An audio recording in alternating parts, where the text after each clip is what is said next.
तो independent channel सब के एक्सेस जो है वो रोकी गई है और जेल मैनुअल की शदीद खिलाफ वर्जी हो रही है, सिरहन खिलाफ वर्जी हो रही है। और आज इसके साथ साथ मैं आखिर में इंतजाज और पंजोता साहब की हमें शिद्दत से इंतज़ार है। मैं अटॉर्नी जनरल साहब को आपके तवसत से मुखातिब करके कहना चाह रहा हूँ कि सर, आपकी जो डेडलाइन है वो भी क्रॉस हो गई है।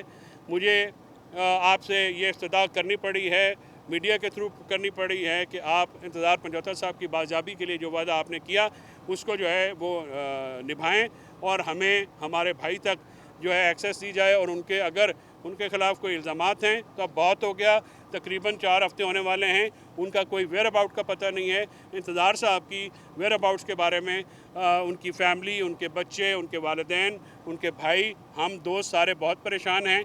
और हम ये गवर्नमेंट से, इस रियासत से उम्मीद ना होने के बावजूद हम ये दरख्वास्त ज़रूर करते हैं कि इंतज़ार पंजोता की रिहाई के लिए करें। और बार कौंसिल और बार एसोसिएशंस को मैं बिल्कुल ये मुल्तमस हूँ कि आप अपना रोल अदा करें। इस तरह से चुप रहे तो दिन दहाड़े दारुल हुकूमतों से वकीलों का अगवा होना और फिर उनका जबरी गुमशुदा कर देना, उनको जबरी गुमशुदगी का शिकार कर देना, यह इंतहाई ज़्यादती की बात है और इसमें हर कोई अपना रोल अदा करेगा। नईम साहब प्लीज़।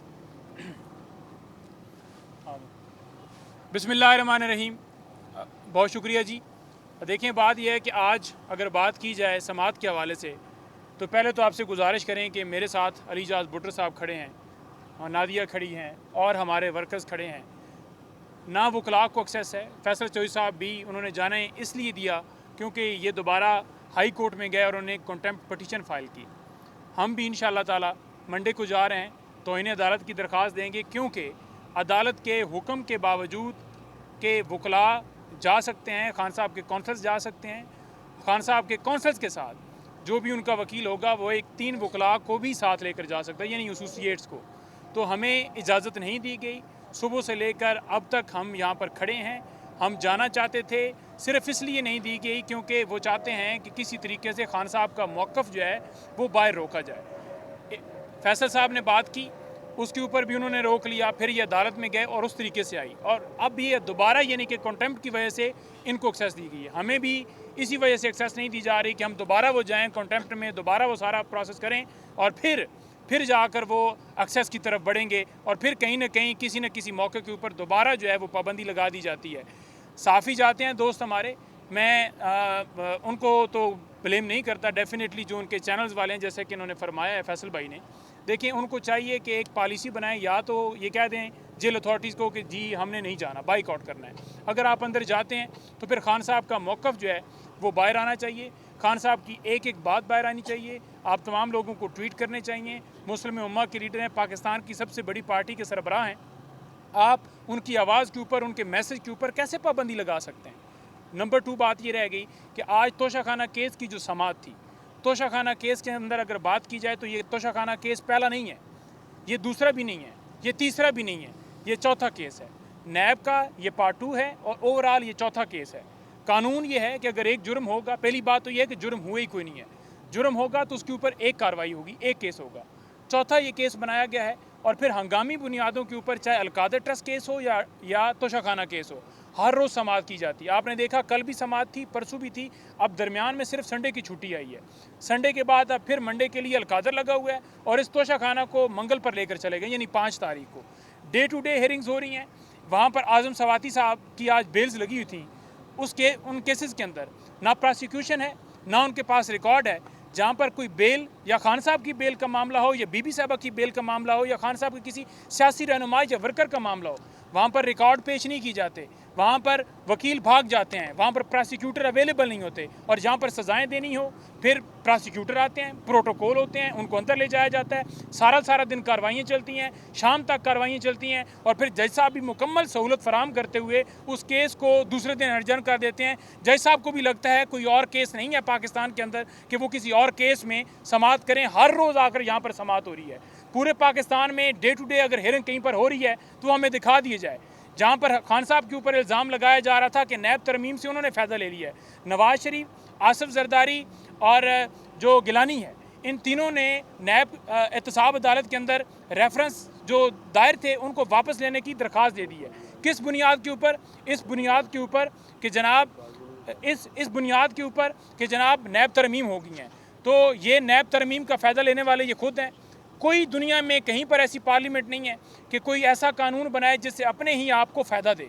तो इन्होंने केसेस अपने ख़त्म करवाए हैं। इमरान खान के केसेस जो हैं अभी भी चल रहे हैं, वो फेस कर रहे हैं।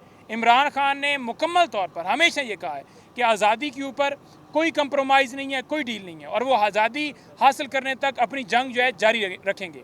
आखिरी में बात करना चाहूँगा, आखिरी बात ये है कि देखें, जिस तरह ये बंद कमरे के अंदर ट्रायल चलाया जा रहा है, ये ओपन ट्रायल नहीं है। तोशा खाना का केस फ़ौरन ख़त्म होना चाहिए। आज बरीयत की दरख्वास्त दे दी गई है।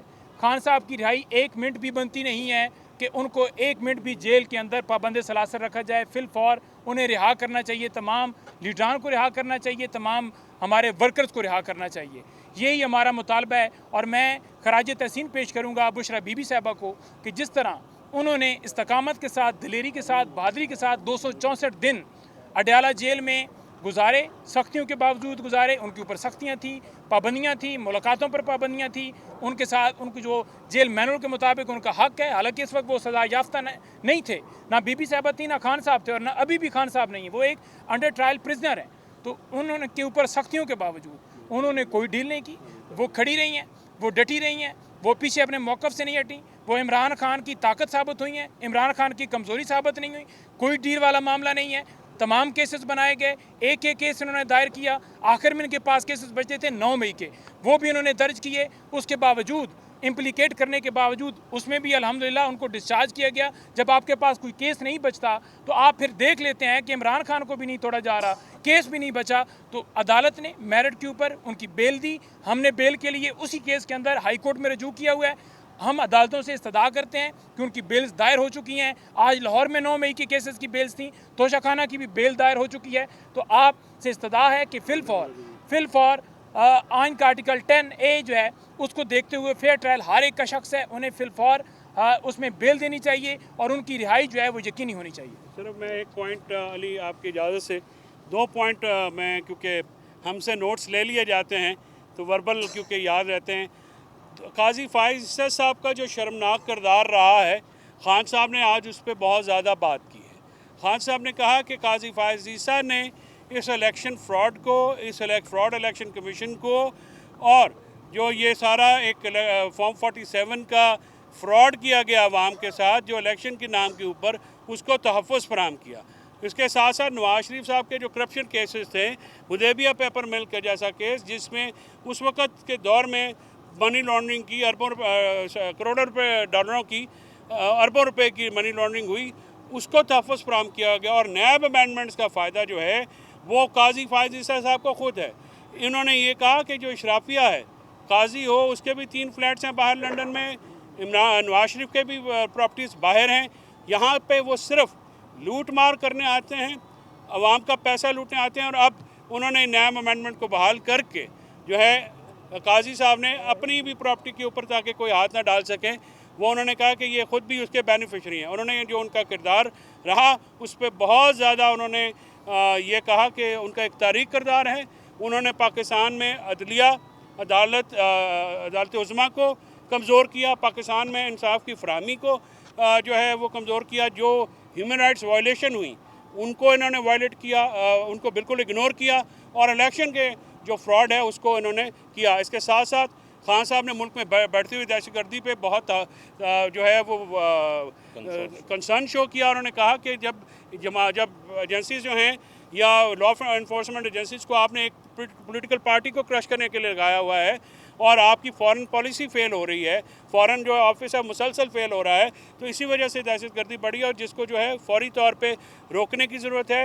KP में बहुत ज़्यादा, बलूचिस्तान में जो कल मस्तूंग में ब्लास्ट हुआ उस पर उन्होंने बहुत अफसोस का इज़हार किया और अपने वर्कर्स जो उनके डिटेन थे, हज़ारों वर्कर्स, इस दौरान उन्होंने ILF की कारकर्दगी को सराहा कि जिन लोगों ने उनकी ज़मानतों के लिए काम किया वो बहुत सराहा। और उसके साथ वर्कर्स को उन्होंने कहा कि अपना हौसला बुलंद रखें, आपके लीडर का हौसला बुलंद है, इंशाल्लाह यह जद्दोजहद जारी रहेगी, हकीकी आज़ादी तक हम पहुँच के जो है वो दम लेंगे और उस वक़्त उसके तक पहुँचने के लिए जितनी कुर्बानियाँ हुई हम ज़रूर देंगे। दूसरा